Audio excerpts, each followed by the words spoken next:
So tell me the idea yokuqala ibrand. Ngiza kuyona Sure. So ngishizile ka-Uber ngisave imali yabo. Ekuseveni wami imali ngiqale ngisupporte i-group yami kuthiwa ama-TLC yabo.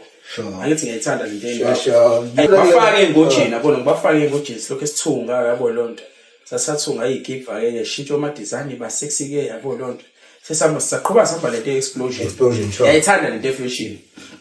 Yabo ngiyibona ukuthi ayihambi.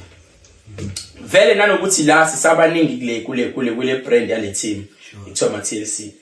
So ngithe sengingedwa I drafted down i-jacket. Yayibona lonto.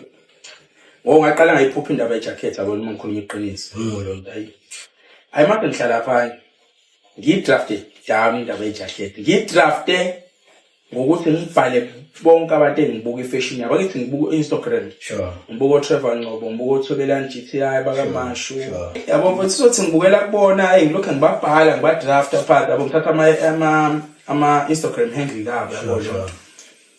Ayibonke futhi hayi kufika la ekutheni ukuthi ngiye ku-out yami ekuthiwa Q oni i-trophy clothing. Sure. Yabo lonto i-out yami kaMashu yabo lonto. Ngimthethe ngifuna ukwenza into kanje. And lento ngifuna ukuyenza lizokwenzeka izophumelela.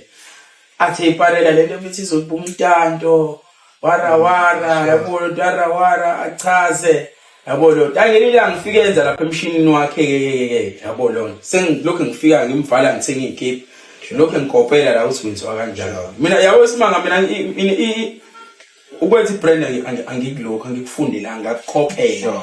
Sure. You understand? Kanti khona nje ukuthi umuntu uyesikoleni ufuka afundiswa khona nokukopela mase uthatha uYouTube